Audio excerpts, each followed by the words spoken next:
Smart Viewers, masih dalam rangkaian kegiatan HR Tech Summit. Di hari kedua, Vice Rector Global Employability and Entrepreneurship BINUS University, Pak Johan juga jadi pembicara nih.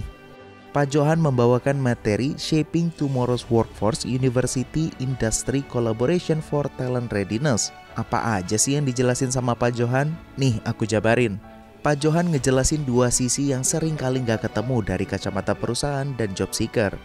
Di sisi perusahaan, permasalahan yang dihadapi diantaranya ada di skill gap. Artinya kebutuhan industri nggak selalu sejalan sama kemampuan lulusan yang diterima.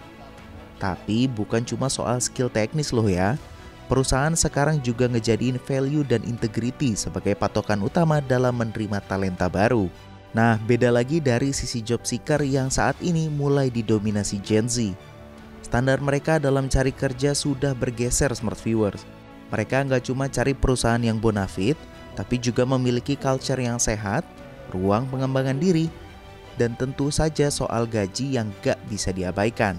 Terus kiat-kiat apa dong yang harus diberikan oleh institusi pendidikan agar memberikan pembekalan bagi talenta muda?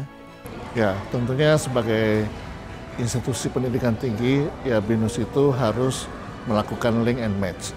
Ya. Nah, di dalam link and match itu yang paling penting itu bukan cuma match. Artinya kalau match itu kan kita mempertemukan antara lulusan BINUS dengan industri. Tapi yang paling penting adalah link and match itu menjadi satu kesatuan. Artinya kita juga harus mempersiapkan lulusan kita supaya sewaktu kita link itu bisa diterima oleh industri.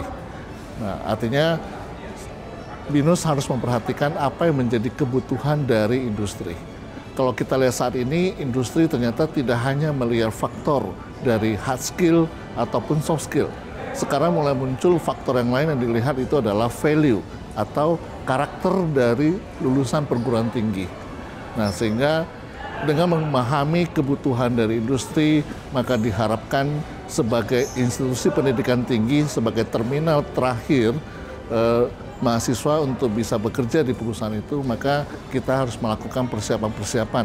Bahkan sejak dari semester pertama, itu harus dilakukan persiapan terkait dengan employability skill, terutama yang berhubungan dengan soft skill dan value.